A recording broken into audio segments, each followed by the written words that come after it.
I want to start this afternoon, evening, thanking you and being here for our sixth personality. So we're into like week 9 now, I think, of our class, right? I hope that you're getting some good benefit out of our Enneagram journey. When I was reading through the book and setting material up for you from the new source this week, I found some pieces that I really want to just bring up with you. You know how in the beginning, I always like to give you a little more coaching. So to begin with, as I was talking about last week, we need to remember that our number is not determined so much by what we do as why we do it. In other words, we're not relying on the traits. We're not relying on the description of the traits so much to identify our type. Instead, we're considering carefully the underlying motivations that drive the traits or behaviors in us. So that's why it's really important to listen to what you're hearing in each one of the personality descriptions that we're sharing, because you may think you have a list of traits that fit, but the question is, what's causing the person to be that way? Why does the person lean towards that side of the personality trait? To say, yes, that's me. I can see that that's my motivation. That's why I do it. Because the thing is, you can't really expect that you're going to identify with every single feature in any one of the trait, the number, personality numbers, right? There's always going to be some that fit and some that don't. And you won't be able to just look at one that comes to the closest description of who you are and say, yeah, that's me. It's more complex than that. So that's why it's really important to not worry if it takes you time to determine which gift is yours, which gift personality trait, which personality type is your gift. You take the time. Some people can take months of research and study and still not be quite sure. So it's really important to get feedback from other people that you know and trust who can talk to you about it. I love this quote from Annie Lamont. She says, "Everyone is screwed up, broken, clingy, and scared." Yeah. So there's no sense wanting to be a different screwed up, broken, and scared personality type. It's better to understand which one you really are. So that's why it's great to have, close friends or a spouse or a partner or a spiritual director that you can talk to and share what you're discovering here to see what they think. If they think that might be who you are. But, truthfully speaking, when you ask people if these are your personality traits, make sure you don't kill the messenger. Oh, what fun is that?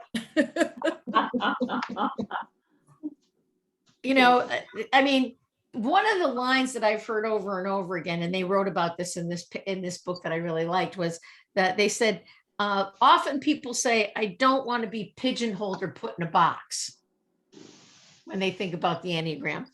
And the people in this book wrote, fear not, the Enneagram doesn't put you in a box. It shows you the box you're already in.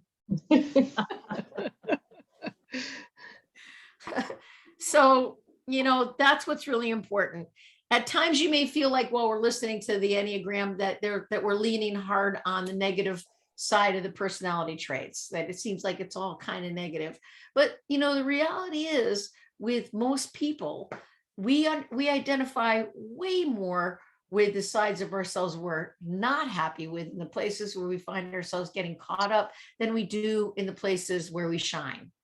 So the Enneagram really, in a way, helps us very much to be able to identify who we are, because it's pretty easy for us to see the places where we'd like to grow and where we don't really feel we've got our best self running. And that's really the purpose of the Enneagram. We need to remember that the Enneagram shows us how we can release the paralyzing arthritic grip we've kept on old self-defeating ways of living, so that we can open ourselves up to experiencing more interior freedom and becoming our best selves. All of us, every one of us, brings some amount of brokenness to our connections with others. But we need to understand that every single number on the Enneagram is capable of healthy, life-giving living and life-giving relationships. Every number has its healthy and average and unhealthy ranges. And we move back and forth in them all the time. It's not like you're going to obtain the healthy and be there forever. Depending on your circumstances and the situations you are, you can easily slide into the average and the unhealthy. And we move back and forth with those. But when we're willing to be open, what we do is we stop sabotaging our relationships with others and with ourselves and find more joy and satisfaction in life. And we bring the love that God wants us to bring into the world. Because, I mean, truthfully speaking, I really mean this with all my heart. I know this to be true from my own life and my own journey, that divine love wants us to enjoy our lives and be effective in the work that we're each individually called to do. I don't mean just like work you get paid for, but I mean the work of bringing love and joy and life into the world, to ourselves and to the people that we meet, and into the world in special ways. The thing I like, I read this quote about following Christ, and I thought this was great in relationship to the Enneagram. It says, Christianity is not something you do as much as something that gets done to you. Once you know the dark side of your personality, simply give God consent to do for you what you've never been able to do for yourself, namely, bring meaningful and lasting change to your life.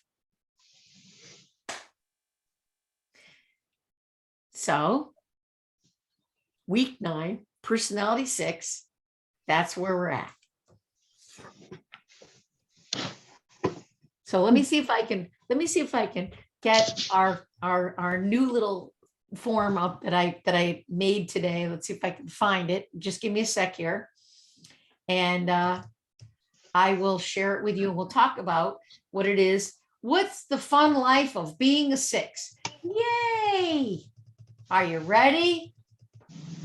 Does anybody have any comments or questions about what we've done so far in our time together, that you might like to talk about, that you've maybe observed in the last few weeks? Anybody have anything they want to say?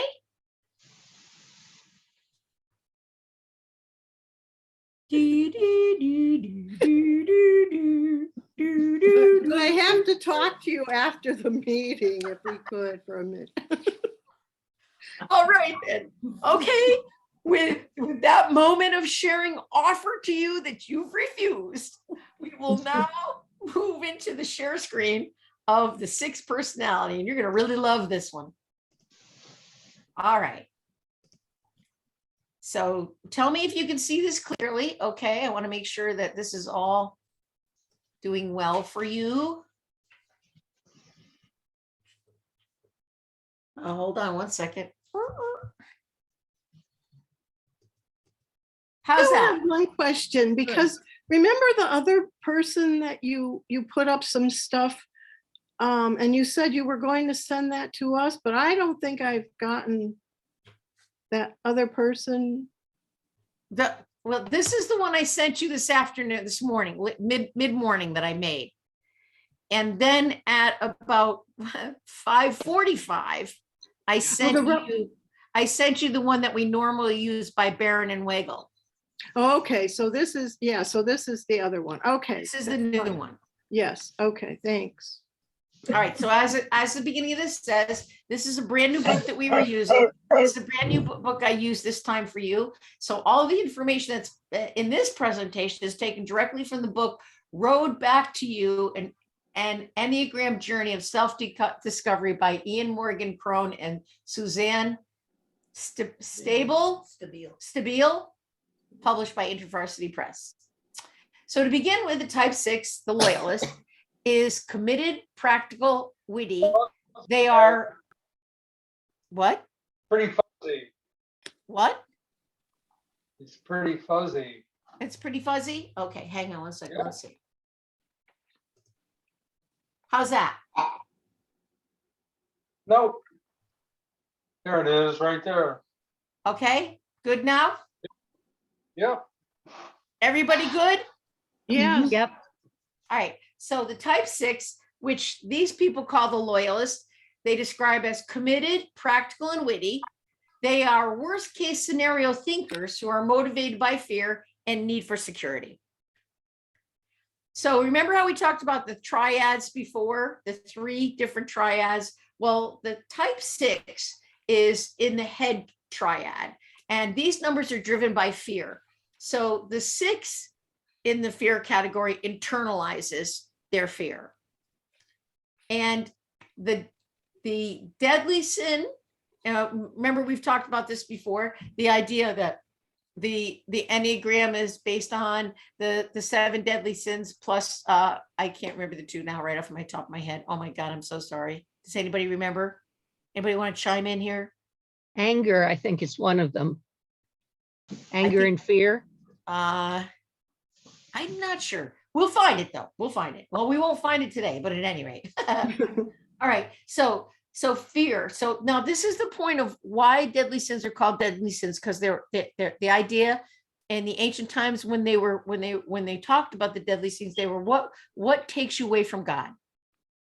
Why it's called a deadly sin is because it takes you away from trust in God. So the 6s, fear, are forever imagining worst case scenarios and questioning their ability to handle life on their own. 6s turn to authority figures and belief systems rather than to God to provide them with support and support and security they yearn for. So they're turning always in whatever directions to try to find that's their dilemma. That's their dilemma. So I love this quote by Stephen King. There's no harm in hoping for the best as long as you're prepared for the worst. Yes. So now this is what, like, in the most healthy place, most rested, trusting in your higher power, God, however you want to describe that. This is what the expression of a healthy, calm, balanced 6 would be, is they've learned to trust their own experiences in life. They are aware that certainty and accurate predictability are not likely in most situations. They are productive, logical thinkers who almost always organize their thoughts and actions around what would be most advantageous for the common good. Loyal, honest, and reliable, healthy 6s are clear-eyed judges of character. These 6s have come to believe that in the end, everything will be all right.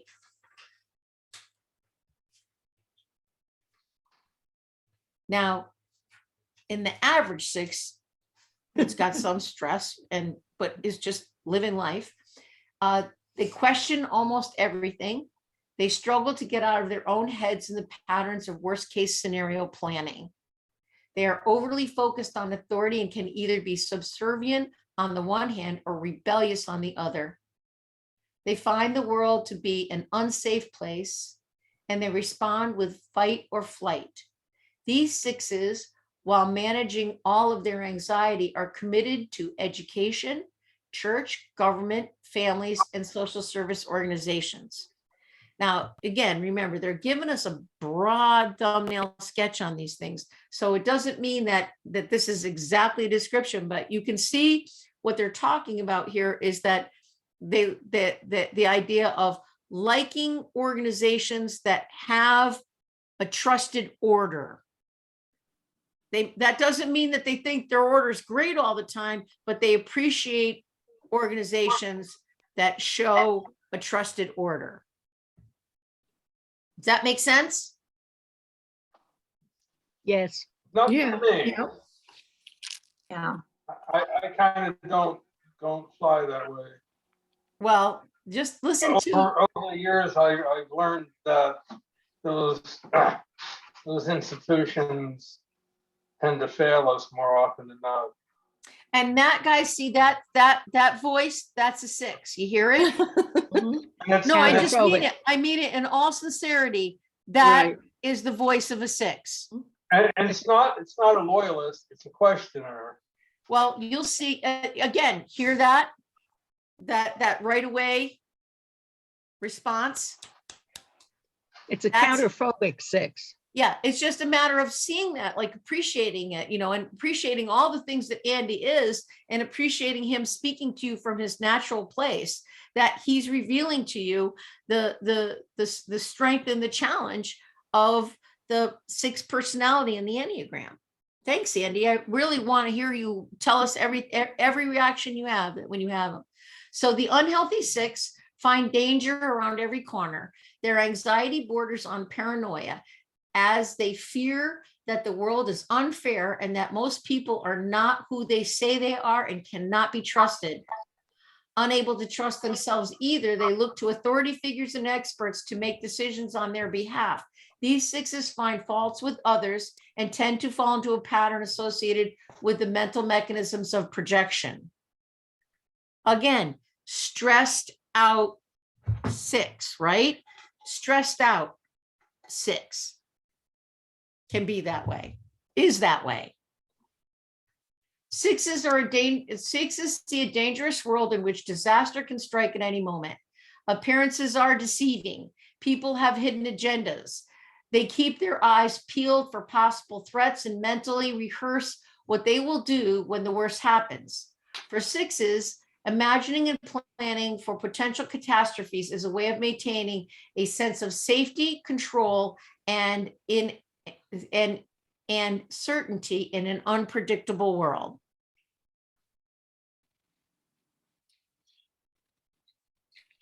Called loyalists, 6 are the most faithful and dependable people on the Enneagram.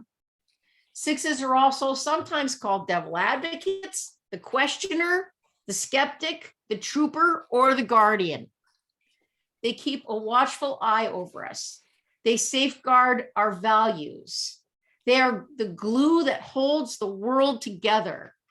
Many Enneagram teachers believe these reliable, warm, funny, and self-sacrificing people make up more than half the world's population.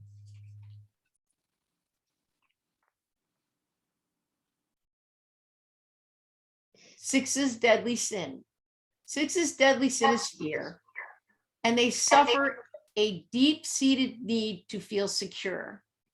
Though they say fear is the sin toward which the 6 gravitates, what 6 actually experience is anxiety. Fear is what arises when you're in the presence of a clear and immediate source of danger.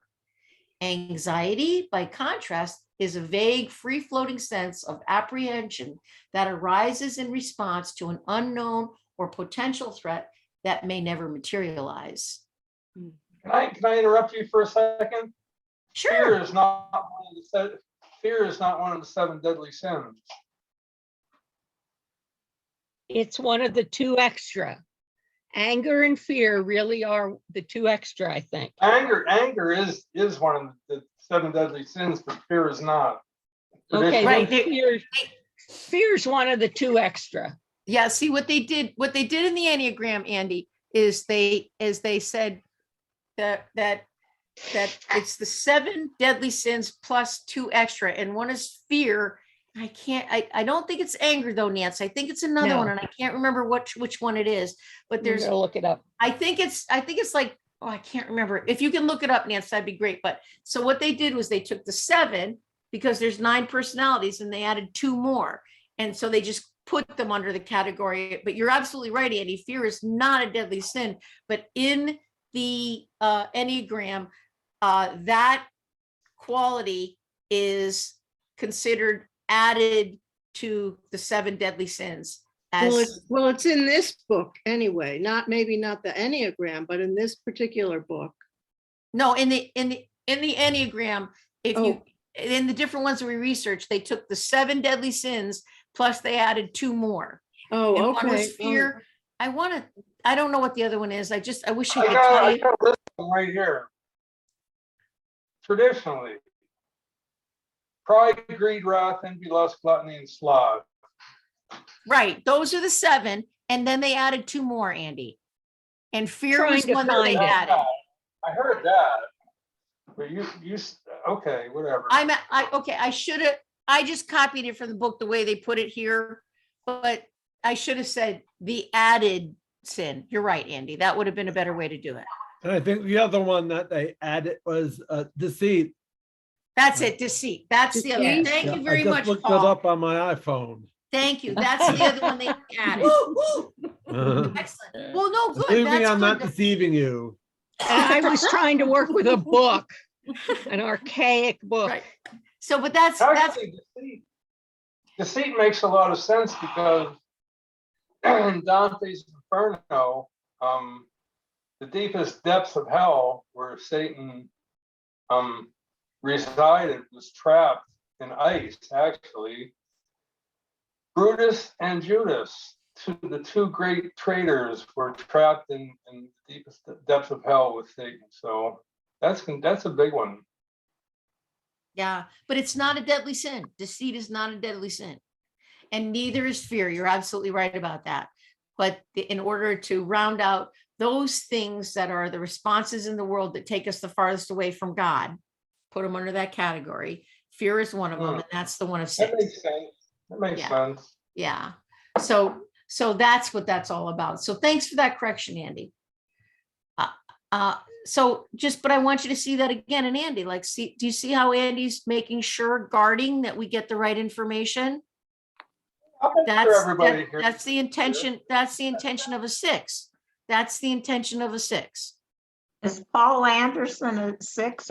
Did I hear Paul on there? Is he a 6 also?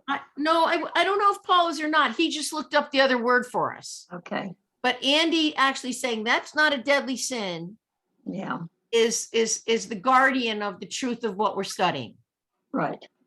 So half the world's populations are Andes? God help. Well, some I Enneagram wish teachers you were say all- that. Some Enneagram teachers say that. Somebody is You coming actually through all awfully do that. mumbled and muffled, and I don't know if they can correct it. Andy, it's you, that you're coming through kind of garbly for me. I don't know if you are to anybody else, but That's all right. I'll just listen. No, Andy, don't do that. no, I'm not Do trying to not criticize. I'm just, do that. I want to be No. able to hear what you're saying, that's all. Right, yeah. Can you hear me any better now? Yeah, right now, that's okay. You might not want to hear this. I was just going to say, I wish the other half of the world was 6s. Then I'd be all right. You're right. Oh, no, it would be boring. I was married to a 6. You all need us. You all need us other ones. We all There we need each go. other. Now, children. We all need each other. Rosemary, Remember, we're all broken. We're all broken. Rosemary, you said you were Oh. married to a 5.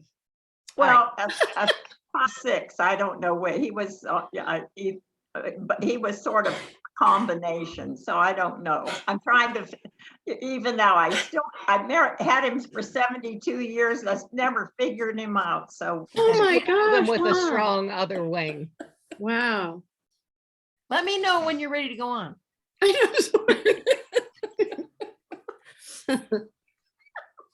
I had no idea tonight's class would be so rowdy. I'm excited. All right. So fear says something wrong is actually happening while anxiety is more anticipatory. What if this happened or that happened? What if? That's the campaign slogan. So now here's all about 6s. 6s have a strong need for security and consistency. They appreciate order, plans, and rules. They like the comfort and predictability that clear laws and guidelines offer us. 6s are the most loyal number on the Enneagram. They're a devoted group.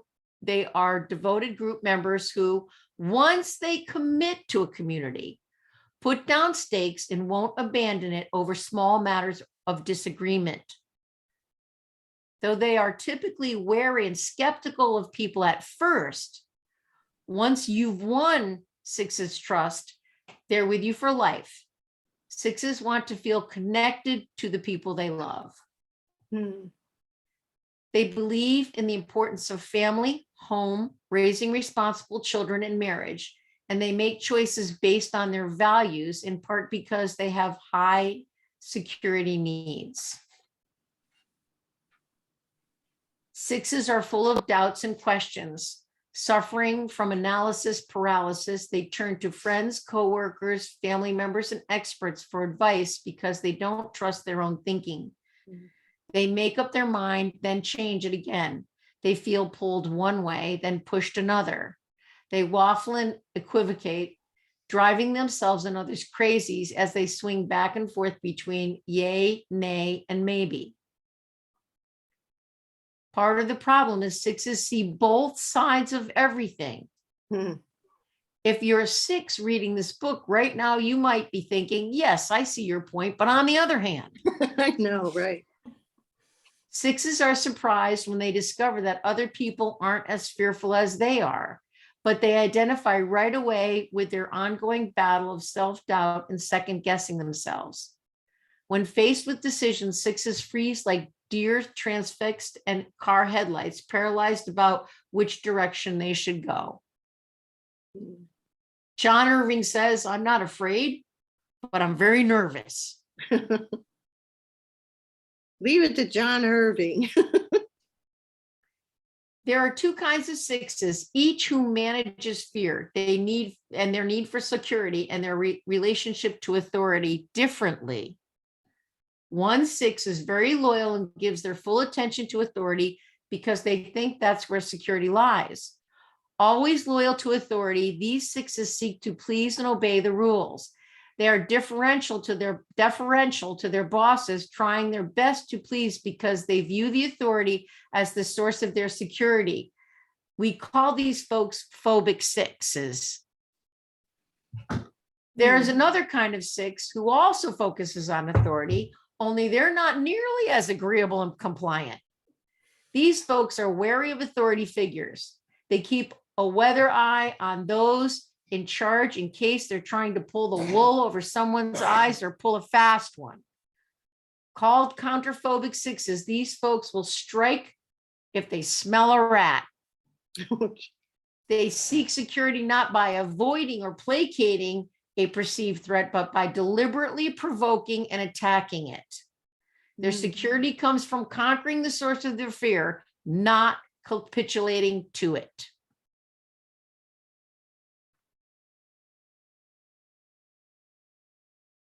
So what do you say, Andy? We're waiting, Andy. It depends. Yeah, I'm probably motivated by fear, that's for sure. And I think I wait for authority to screw up so I can, I give them enough rope to hang themselves and then I let them know. When I was younger, it wasn't that way because I didn't have the ability to do it. Didn't have the intellect to do it. Now I think I do to a certain degree. Yeah, I agree, Andy. I think that fits you quite well. I remember when I first started, I don't know, Diane, I know Jack remembers this. Noni probably remembers this to a certain degree. And you probably remember it, Diane, is when we first started doing the community breakfasts every other Sunday.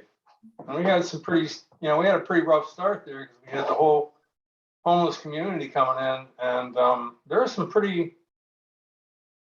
sketchy moments when you guys were in the sanctuary. And I was in there with all the community and, actually got into not fist fights, but having to use my physicality to handle a situation. And I got pretty tense about that.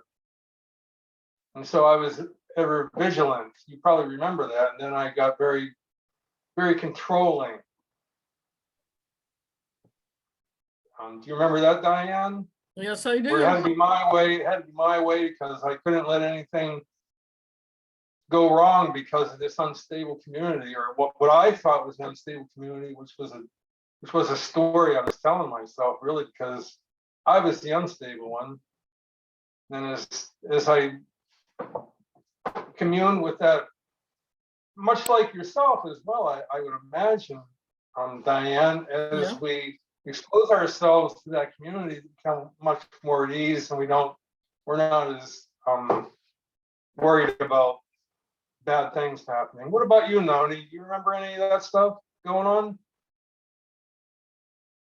See? So So- that's, yeah.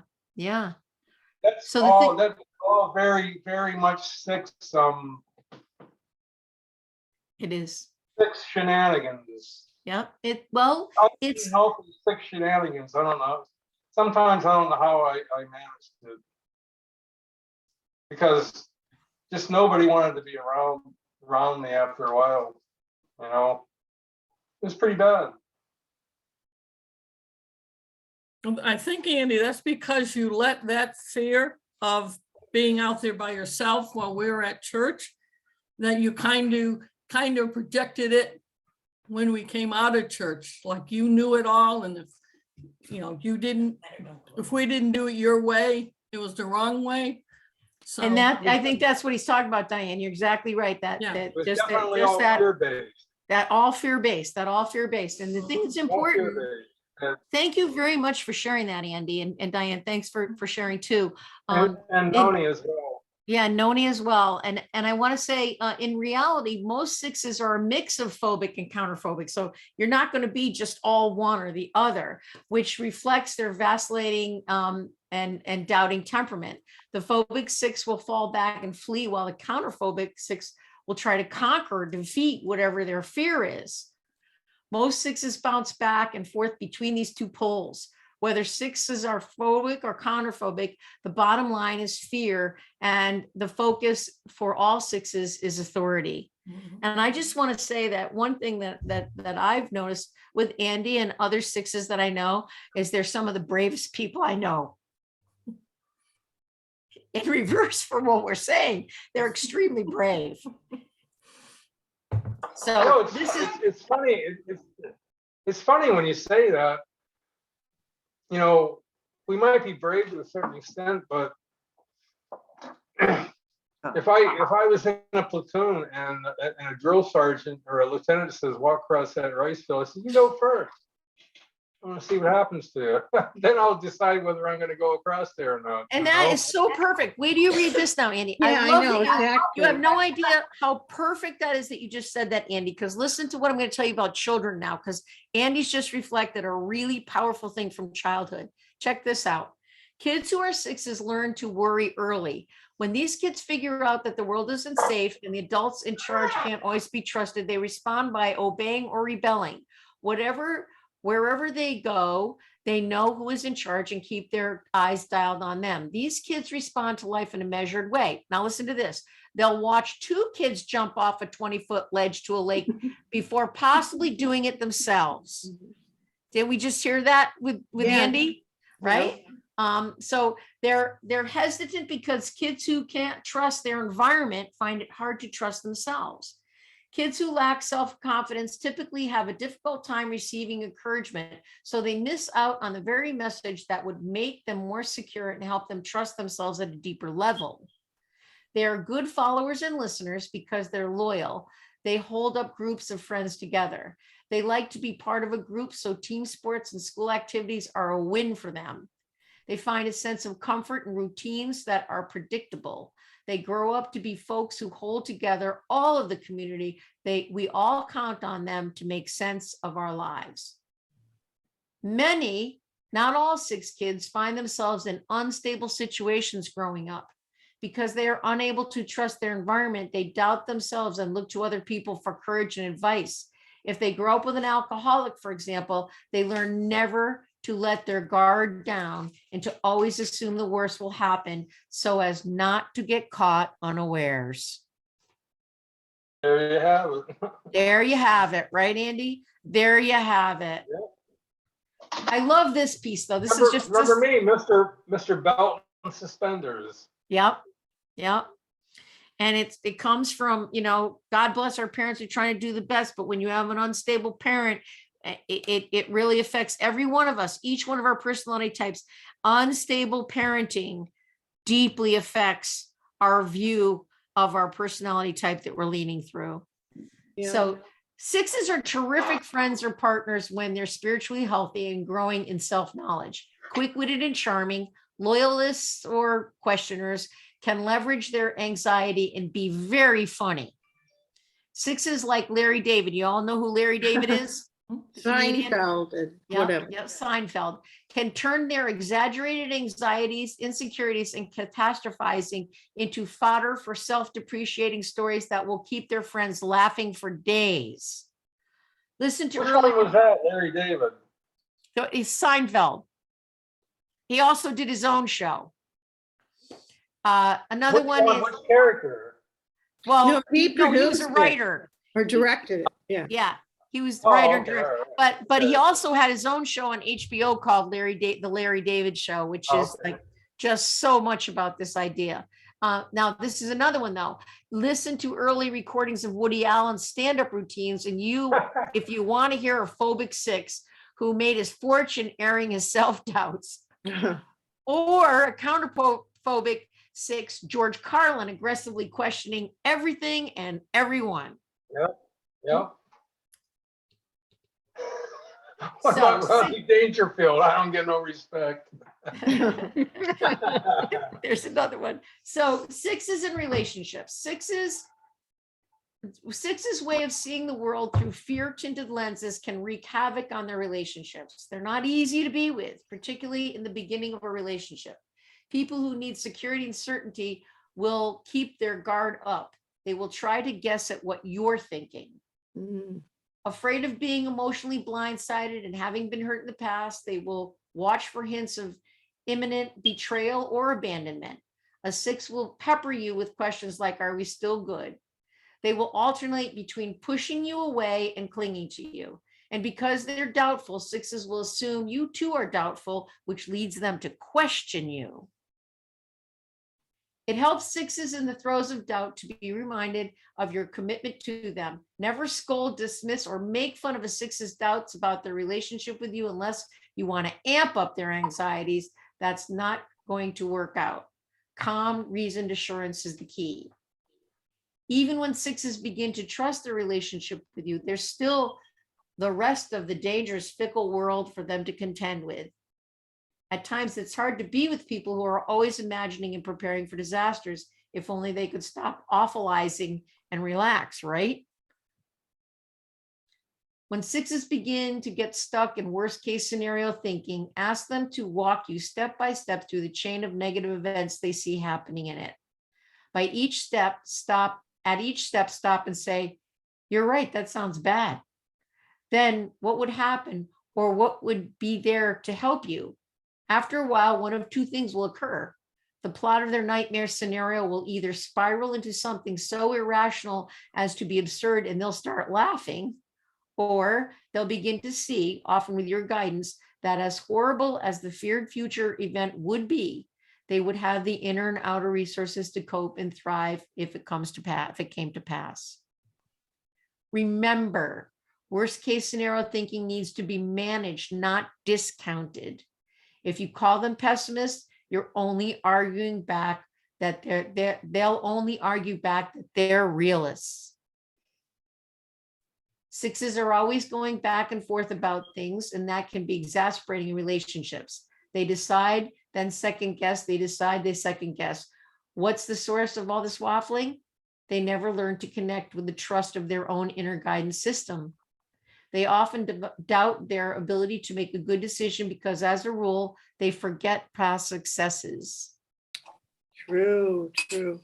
The wonderful news about 6s in relationship is they are troopers. With time and reassurance, they move beyond chronically doubting and questioning the relationship they have with their partner. When this happens, they can become some of the most fun, steady, and undemanding companions in the world. Anxiety is like a rocking chair. It gives you something to do, but it doesn't get you very far. Sixes at work. Years ago, I worked with a 6 named Dan. Dan kept his eye on me, and when he saw that I was about to make what he thought was a possibly calamitous decision, he'd get anxious and pull me aside saying, "Have you thought through what might happen if you take us in this direction?" More often than not, Dan annoyed me. His need to express his doubts and ask questions about my brilliant ideas not only put the brakes on our moving forward, but felt to me like he was raining on my parade. However, in some instances, if it hadn't been for his doubtfulness and questions, I would have driven my parade and our fledgling church straight off the overpass. Sixes are sharp, analytically minded troubleshooters. They love being on the underdog team, trying to resurrect a company or falling program, particularly when others say it can't be done. There are lots of things you can learn from sixes. Most of us think and move too quickly. We make decisions on the fly precipitously, if not recklessly.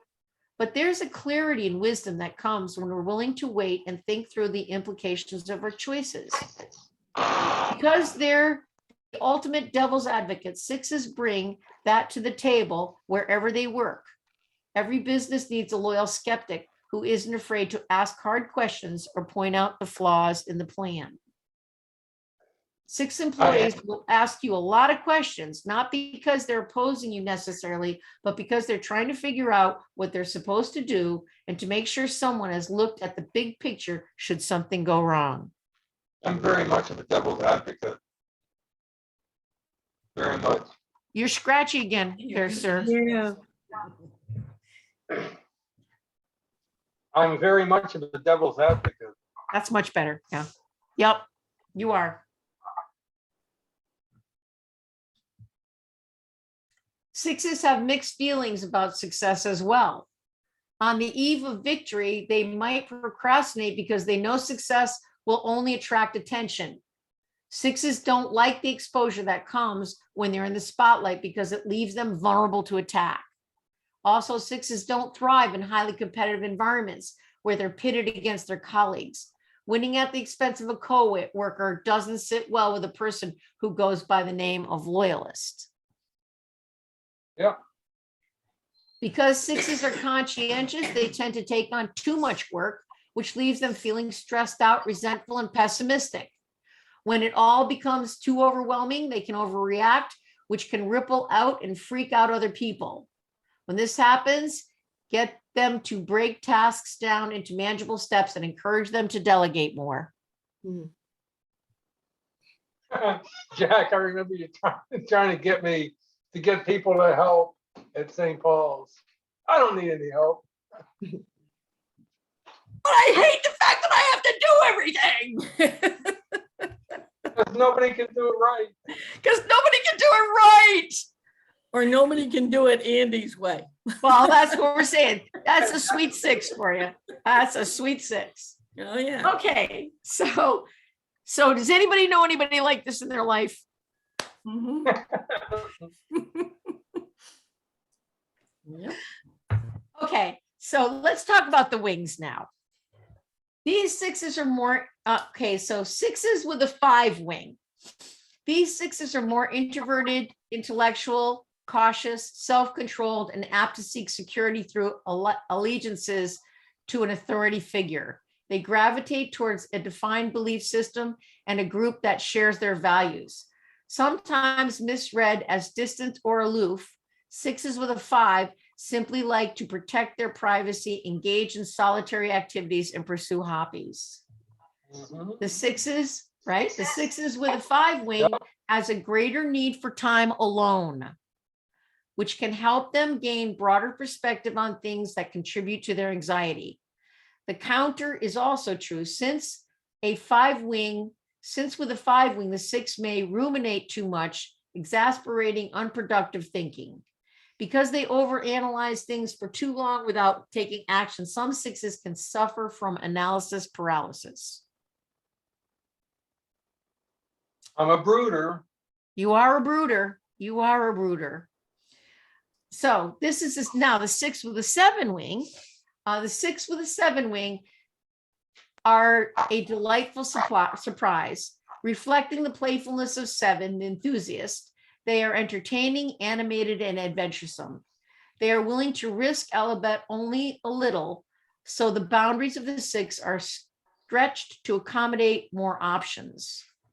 But the 6 with a 7 wing doesn't completely separate from their anxiety. So there is always a backup plan in case the adventure becomes a misadventure. 6s with 7 wings are far more extroverted and willing to sacrifice themselves for loved ones than 6s with a 5 wing.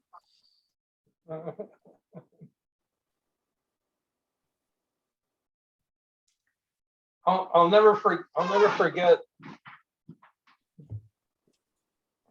And you can imagine how upset I was when this happened in the middle of Heathrow Airport at 6:30 in the morning going to Scotland.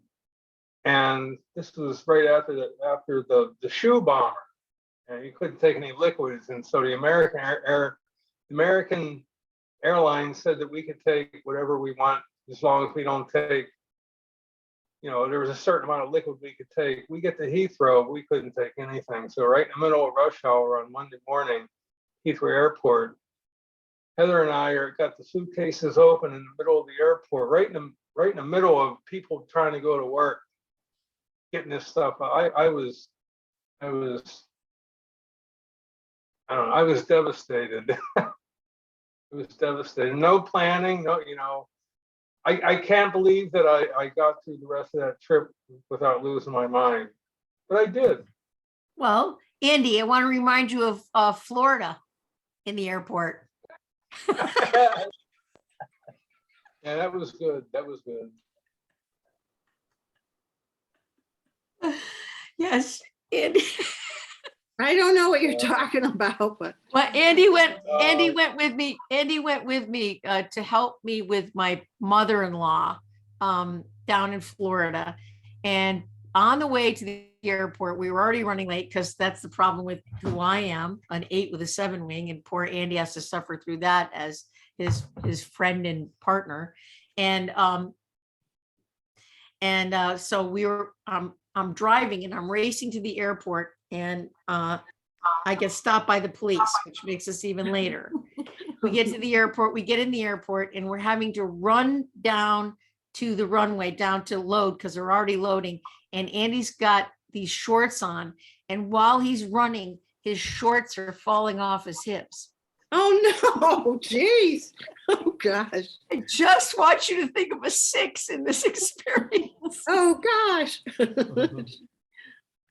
And I'm worst an 8. possible I'm going, can happen. What? Anybody, I think. Anybody. Oh geez. So we're just saying. I'm the person that would outdo the Scoutmaster with being prepared, and here we are with number 8, a solid number 8. A solid number 8 with a big 7 wing. Devil may care, running by the seat of her pants. And I am not like that. It's a miracle we're both still alive. I show up a half hour early for everything. I'm just super I don't know, what do you call that? Annoying.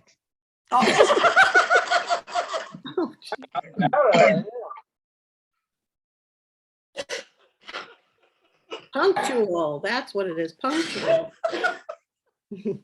Annoying. Let's move on here. Let's move on. We got to get going here. Okay, ready? Did you get a special So- invitation to tonight's program, so, Andy? Stress and security. Stress and security. In stress, 6s move towards the negative side of 3, where they can become workaholics who pursue material success or hoard resources to make themselves feel more secure. In this space, 6s are more inclined to misrepresent themselves and to project an image of competency to fend off their own anxiety and give others the impression they have it all together. They won't try anything they don't think they can do successfully, which, since they already lack confidence, means they're reluctant to take necessary risks. When sixes feel secure, they move towards the positive side of nine, where they are less prone to getting worked up about potential threats in their environment. Under the influence of the nine's equanimity, sixes stop planning for disasters and feel less anxious about life in general. In this space, they are more lighthearted, flexible, empathic, and energetic. They are accepting of others, can see life from more than one angle, become more likely to trust their gut rather than rely on outside authority figures, groups, or belief systems to interpret life for them. More trusting and less jaded, sixes connect to the positive side of nine, can believe everything is going to be all right. Faith is a place of mystery where we find the courage to believe in what we cannot see and the strength to let go of our fear of uncertainty. Spiritual transformation. On the path towards spiritual growth, sixes need to hold two conflicting things in tension: that they live in a culture that's never going to let them feel safe, and that they are safe. Sixes are prone to internalize their world's message, our world's messages of fear and imminent disaster. So it's vital for them to recognize this pattern and think twice before permitting their anxieties to take over their lives. Sixes need to be encouraged to doubt themselves less and trust themselves more. They are stronger and more resourceful than they know.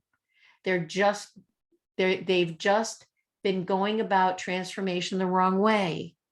They think the antidote to fear is courage, but they can never seem to muster enough to do the job. So surely that's not the answer. What they need to develop is faith, which is different from courage in that it doesn't require certainty.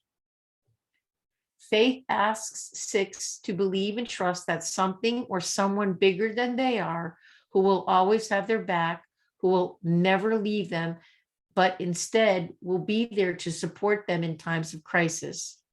Sixes need to remember the spiritual truth that they are ultimately safe. This doesn't mean they're magically protected from disaster or calamity, just that from an external perspective, this story ends well. For this message to sink deep down into their bones, they have to decide that God is either in control or he isn't. That even if everything doesn't work out as planned, things will be all right. That's a strong sentence. 10 paths for transformation for the six. Number 1, a regular centering prayer or meditation practice is vital for every number, but particularly for sixes. Your mind never stops working. It's filled with voices expressing vacillating opinions, doubts about other people's trustworthiness, imagined worst case scenarios, and questions about your own ability to make good decisions. 2, be alert for unhealthy tendencies in your relationship with authority. Are you blindly following or reflexively rebelling? You want to find a more nuanced and conscious middle way. 3, to develop self-confidence and trust in your inner guidance system, keep a record in your journal of those times when you made and enjoyed the fruit of good decisions or survived the fallout of bad ones. Either way, you're still here. Practice accepting compliments without deflecting them or being suspicious of the motives behind the praise. Number 5, when playing the role of devil's advocate and pointing out the potential flaws in other people's ideas and plans, be sure to acknowledge the positive dimensions of it as well. You don't want to develop a reputation for being a wet blanket. Number 6, limit your exposure to 24-hour news cycles or to books and films that unnecessarily reinforce your anxious or pessimistic view of life. Frankly, let's all do this. Yeah, right. Number 7, be alert in the early days of a relationship to see whether doubtful thoughts and feelings arise about your partner's commitment to you. What causes you to alternatively question or cling to them? Number 8, Learn to recognize the difference between legitimate fear and free-floating anxiety and ascribe different values to them. Number 9, memorize and repeat Julian of Norwich's beautiful prayer, all shall be well, and all shall be well, and all manner of things shall be well. And number 10, the contrary virtue to the deadly sin of fear isn't courage, but faith, which is a gift. Pray for it.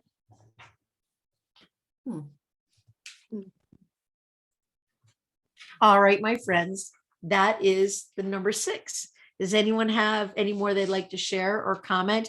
And also, I'd like to know how you like this presentation in comparison to the one we typically use.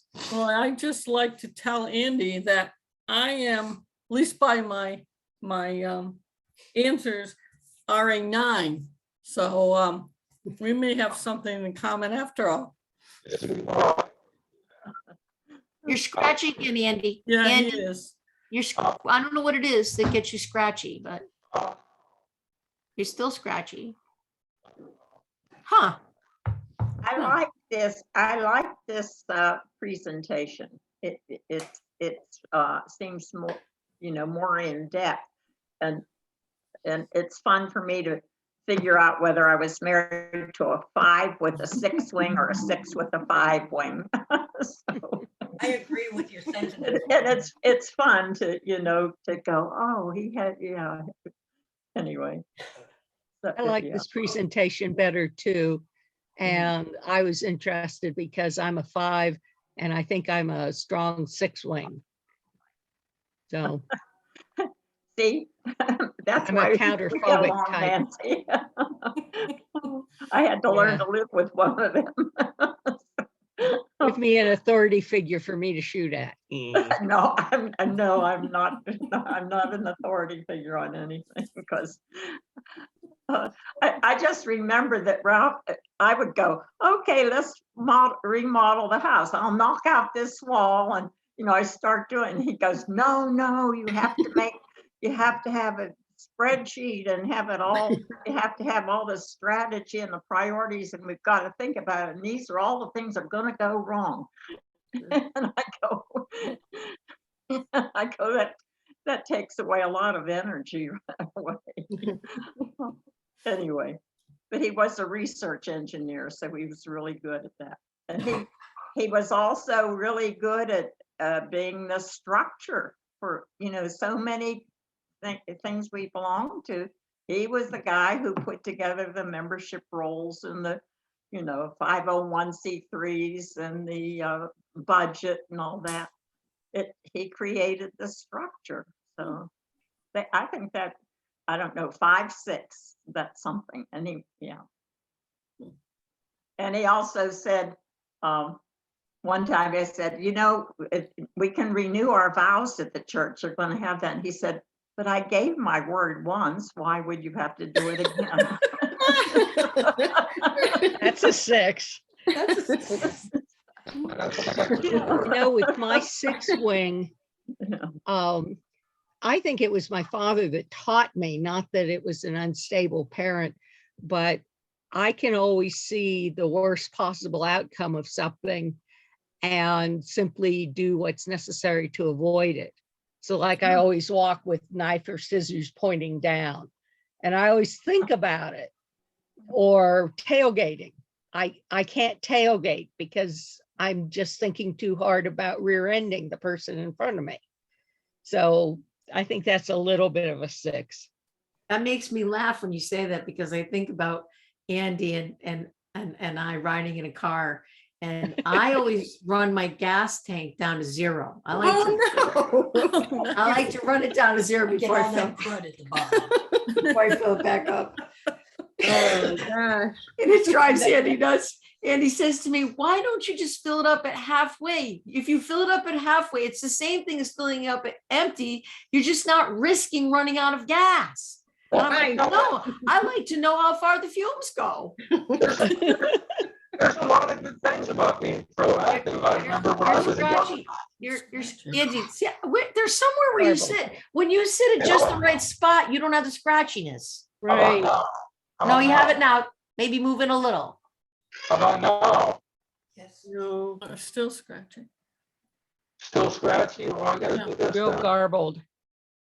How about now? Still, Yeah. I don't know, like you weren't How about now? still. How do you like that? Who knows?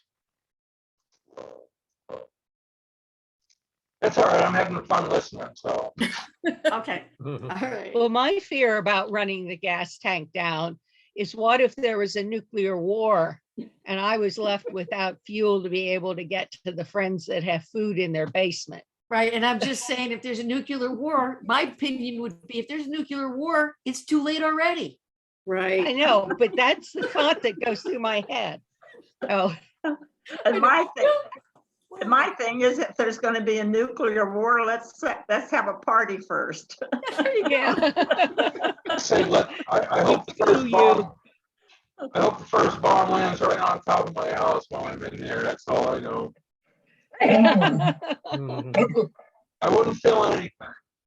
Okay, all right, my friends, we're getting a close up here. Is there anything else anybody wants to say tonight? Would you like, what I think I'm hearing, and I just kind of want to see a little bit of a nod of yes, that I can do both things from now, and I sent you the other resource already.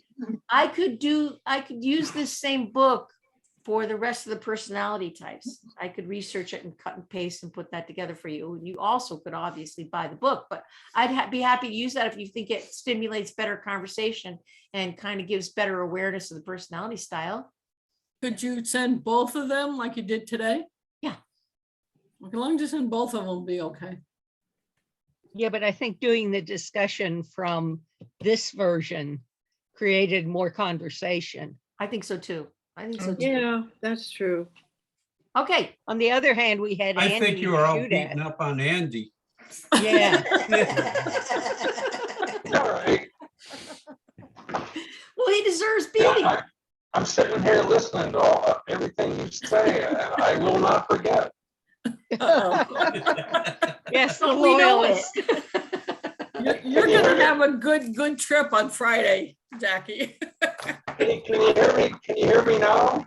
No, you know, I sort of. don't know what it is. I don't know what it is, Andy. You know, like when you first started, it was fine. I can't figure out what must have happened that's making it like that. Andy, do you have two things on at the same time? It acts like you could be How about having some now? interference. That's Oh, better. What did you just do? I just turned off my Bose. That's Oh. it. You There you They were go. probably feeding back through it then. Yep. Yeah, so I remember being proactive was one of the best things about being a six. I remember when I was a young apprentice, I had a van and I had to go fix all kind of stuff all over the state. And I had every conceivable tool and fitting you could think of in my truck. And every time I ever went somewhere, I was able to fix it. And I was able to fix it quick. The bad part was I was in such a hurry to get to my next job. I was afraid, fear-based, because I wanted to get this job done. Here I am with a pipe fitter's van full of tools, probably about 8,000 pounds. And the next thing I know, I'm racing a Porsche 911 down Route 91. Oh, geez. That's dangerous. We're going about 100 miles an hour. Oh, geez. Like that is definitely when I had to stop and say, whoa, this is not good. What, how, that's an unhealthy, very unhealthy, Six. that's very unhealthy to do that. Unless you're in a 911, then you can go 100 miles an hour. You're not going to get, but if I would have hit somebody, that would have been all over. So proactive is good. Insane, not so good. That's all I wanted to say. Amen to that, my friend. Does anybody else have anything they want to say before we go? I want to thank Andy for being our number 6 today, and for Yeah, Rosemary solid number 6. and Rosemary reinforcing 6s to us today. And I really want to say what a joy it was to see all of you, including our man Paul Blasek, who we haven't seen in a while. Wonderful to see you, sir. Oh, look at Paul Anderson. And Paul Anderson's ready. Yeah, he's ready. Bye. All right, Hey, sorry, I Pauline, gotta take my meatloaf out of the oven. there you go. 3, 2, 1. Ready, go. Oh, Bye. bye. Thanks. Buddy, bye.